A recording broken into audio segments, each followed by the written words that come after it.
Well, hello! Welcome back to my channel. Jashana here to talk about some friggin' books. I have quite a few to talk about today. I might break this up. We'll see how long I fucking talk. And a couple of these I have actually talked about in like live shows. And I think one I already did a review for. Did I? I don't know. Maybe not. Do I know my own life? Absolutely not. First up is Shadow and Bone by Leigh Bardugo. I am doing a reread along with Leanna at Leanna's Library and Jessie May, and we already did the live show for this. I mean, we all know what this is at this point, right? It's young adult fantasy, very like Russian-inspired world. We have elemental magic with kind of a cool organizational hierarchy system set in place. Our main character, Alina, is an orphan who becomes a cartographer in the army with her best childhood friend, Mal. They were in this orphanage together. The elemental magic users are called Grisha. I've heard some people say Grisha. I just always say Grisha. And kind of their leader, their leader is the Darkling, and he appears with some of his Grisha, and he takes some people from the army, Alina included, to go into the Fold, which is this big scary swatch of land that is just all dark and terrifying and has literal like demon monsters living in it that kill people when they try to cross it. But it's a big problem because it blocks off trade, so it's kind of always like a thing of how are we gonna deal with the Fold. The monsters are called Volcra, so when they go into the Fold, the Volcra attack, and then this bright light appears and scares them off, and Alina ends up discovering that she has this power that nobody knew she had. This power is very important, and she gets ripped from everything she has known to be forcibly taken to the castle, the capital basically, to train how to use this power. And things go from there. So Alina is slightly aggravating to me personally. It makes sense, she's a teenage girl and she's quite insecure. I get it. It's still kind of not the most fun for me to read about. Her constantly being like, Mal couldn't possibly like me, could he? And he's making it pretty dang obvious that he does like her, but she's just so painfully insecure that she's like, no, there's no way. There's no way he actually likes me. And you guys know, I don't love that whole thing. Again, it's realistic. I get it. It's just not that fun to be in the head of someone who's just constantly being like, I'm just so hideous and he wouldn't ever, he's so great. Like, even though he's like holding my hand and being really sweet and he just told me he loves me, like, he doesn't care about me like that. Like, what? Why wouldn't you just ask him? Anyway, Mal in the beginning of this was so charming and great, and I remembered that the first time I read this series, I ended up not caring for Mal. And so at the beginning I was like, wait, maybe I will like Mal? But no. His possessiveness and entitlement when it comes to Alina makes me lose my shit. I can't deal with it. I don't like it. If you watch the live show, you know. And Leanna loves Mal. And so me and her were like, no, oh God. Towards the end, I don't want to spoil anything, but there's a scene where he's being a real dick and he's just making a lot of assumptions and being a dick to her because of these assumptions that he has. And like, he did make it, like I said, it was pretty clear that he probably felt more than just platonic toward her, but he also never came right out and told her. And he would go like flirt with other girls. If we were in his head, I'm sure he would have been probably like, well, I'm kind of like sort of putting some moves and she's not reacting, so I guess she doesn't really like me that much either. It's one of those things. And so I get that, but like I said, he wasn't coming out and telling her either. And then the minute that she's not around, all of a sudden he's like, wait, I do love her and I want to be with her. Like, bitch, it's just Gale all over again, and we know how I feel about that. For the world building, the atmosphere, I mean, it was fine. There's nothing remarkable for me necessarily. Like, it was fine. I could see stuff in the world. Like I said, the magic system is pretty cool. The hierarchy of it, I like. It's fine. The writing style, authorial voice, once again, it's perfectly fine. Very quick to read through. very much your kind of traditional young adult of this era. It's very easy to read, all of that. The plot and the pacing, all was fine for me. It all made sense. I was very glad, we talked about this again, that there was a part where there was some, sorry if you can hear the crinkling. This cat like will not stop playing with this toy that's like crinkly. I don't know if you can hear it or not. If you can't, whatever. He won't stop. I've yelled at him several times. Anyway, there was a point where there was some miscommunication, misunderstanding thing happening that enraged me, but it did only last for a couple pages, and I was very happy about that. And I would say I had a fairly good time reading this. Didn't blow me away or anything, but I don't think it did the first time I read it either. What did I give it? Well, I didn't write it down. I think I gave it like 3.5 the first time I read it. If it had been harder to read through, I think it would have been a bad time or borderline bad time. But because it was so quick to read through, it was fine. On this read of this, I gave it 3 pushinicorns. Next, I read Mort by Terry Pratchett. I have had the Discworld on my radar since I joined BookTube. And I mean, I'd seen them before in the bookstores, but when I got on BookTube, I don't remember who, but I remember seeing someone talking about it, and the way they talked about it made me think, I think I would probably enjoy that. But it's quite daunting, you know? And I mean, there's plenty of articles and videos and stuff of people talking about it, but I just kept putting it off, never started it. It was like, someday I'll read it. And then Alan at Library of Alexandria loves Discworld. And he did a video of where to start with Discworld. And he gave a couple of options depending on like what kind of reader you are. And the way he talked about Mort, I thought, I think that is where I should start. And then Alex Nieves, he read Mort and really enjoyed it. And I just was like, I need to do this. So I got it from the library and I read it. And oh my God, I loved it. Oh, I loved it. So it's adult fantasy and it's like comedy, fantasy world. I don't even know what genre. Alan can let me know if he sees this. It's like silly, but it's not like absurdism. I'm pretty sure Alan has raged about this in Boxer. It's comedy though, for sure. And in this, we are following a boy named Mort, or Mortimer, but he goes by Mort. And he is recruited to apprentice for Death. And Death is having a bit of an existential crisis at the moment. And Mort is maybe not the best apprentice for Death, and maybe makes a little bit of a mess of some things. For the characters, I thoroughly enjoyed all of these characters. They were fun. They had their own personalities. Princess Kelly, I think, is it? It's Keli.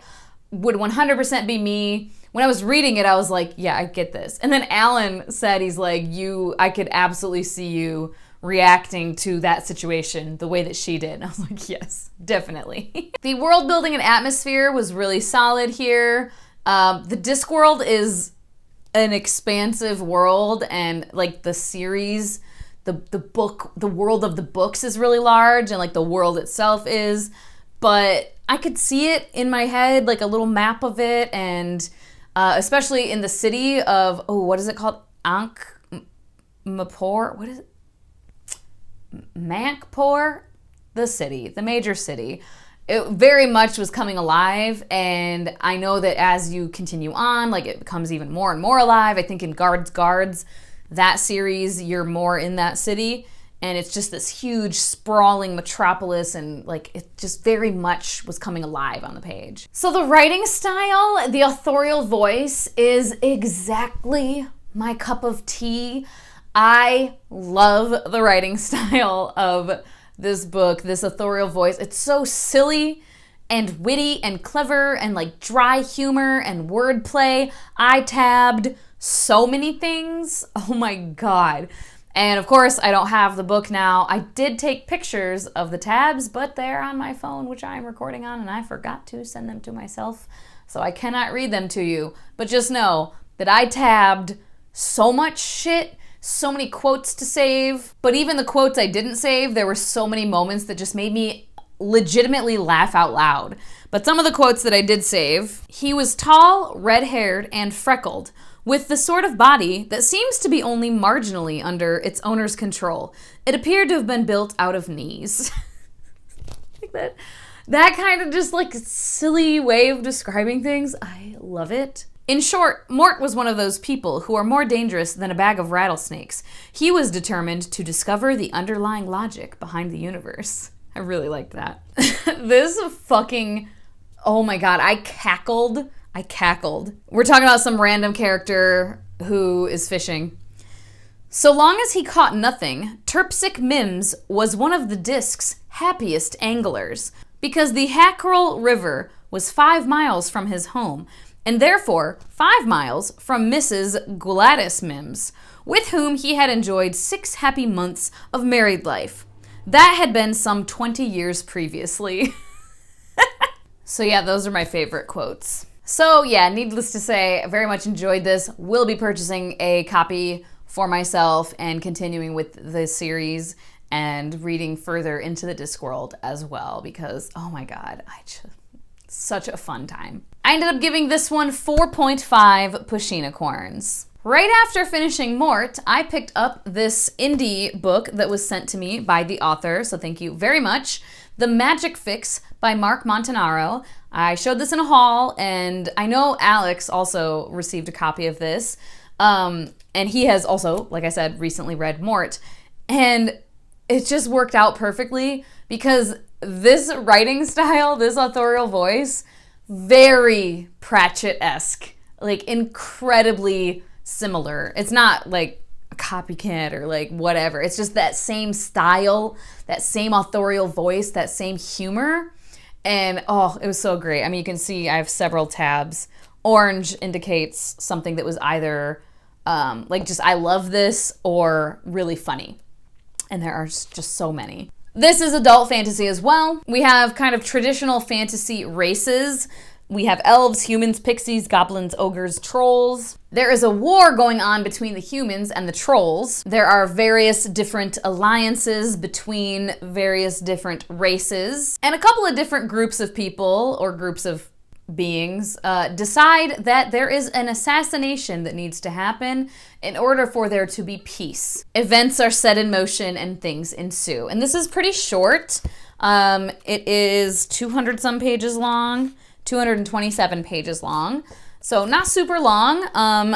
And yeah, I enjoyed this. Right at the beginning, like in the first couple of chapters, the characters did feel all sort of similar as far as their voices, but as it went on, they started to have more distinct voices. We started to get to know certain characters better. We are following a few different people in a few different places as they go about their, missions they're on. I think Fulton and Ridley were probably my favorite.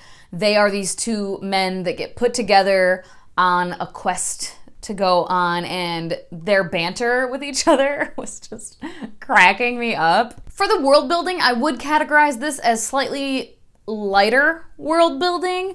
Again, we have very traditional fantasy races of creatures and things. So there's obviously not as much that has to go into that. There is magic in here. I mean, it's called the Magic Fix. That was pretty freaking cool.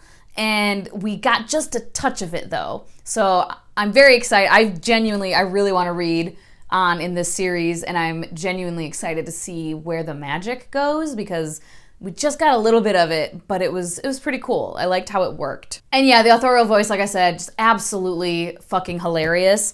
I think right on the first page I tabbed stuff, or like the second, in the first chapter for sure. Yeah, right here. Like,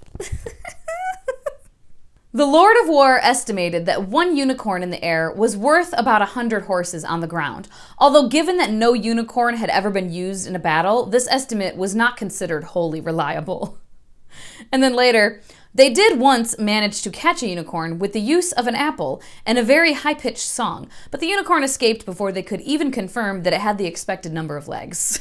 There's the Lord of People, whose job is to represent the masses, and a lot of people in this world are not literate. And says his main role was to understand the concerns of the peasant folk, or at least to appear as if he understood their concerns. The peasant folk tended to speak with funny accents, so it was difficult enough to even have a proper conversation with one, let alone understand their concerns. That was why he preferred a more indirect approach. He did have an open inbox near Lord's Castle, where anybody could voice a concern or make a request in writing whenever they chose. While this was, of course, a brilliant idea, the slight problem was that so few of the peasants were able to read and write that he barely received any such requests. He did once receive a letter asking for a better literacy program across the kingdom, but unfortunately he couldn't read the writing, so nothing was done about it. Like, just these random things that, like, this little paragraph doesn't really have much to do with the larger, like, plot and world, but just these funny little moments where I'm like, what the fuck? Oh my god, it was cracking me up. And again, the lords going back and forth. Unfortunately, the king's only two noble companions were the Lord of Peace and the Lord of War, so the discussion was usually centered around which of them had the more important job. The Lord of Peace would usually win this debate, as the Lord of War would eventually accept defeat in the interest of keeping things peaceful. Oh my god, like, it's so fucking funny to me. I was cracking the shit up, seriously. This is shorter, like I said, so the pacing, it was maybe a little fast at times, but also I didn't mind it. That we were kind of moving along pretty quickly. We weren't lollygagging, right? We had people on different quests, and we did see them, like, in their travels, but we weren't extending that, so I kind of enjoyed it. I felt like it was a good pace for the length of the book. It made sense. It didn't really feel rushed to me. Like, I could see some people thinking it was moving kind of quickly. If you're used to longer epic fantasy books, but that's not what this is necessarily. I mean, it's epic, but it's not longer like that. So I don't know. I think it worked. I think it made sense. The pacing and everything, it didn't ever strike me at one way or the other of being too slow or too fast. So yes, I definitely had a good time with this. The characters, like I said, I did get to know them a little bit better and hear their voices, and there were a couple that I enjoyed, but I think with it being a little shorter and maybe the first book, I didn't feel super invested in them necessarily. I was starting to get invested in them towards the end, but I wasn't fully invested in them during the reading of this. And the plot and everything, I wasn't necessarily super gripped by it, I wouldn't say, but I didn't dislike it either. So I ended up giving this one a 3.5 Pashinicorns. The authorial voice alone, I would give 4.75, honestly. Like, I really, really enjoyed the authorial voice here. So yeah, I very much look forward to reading more from this author.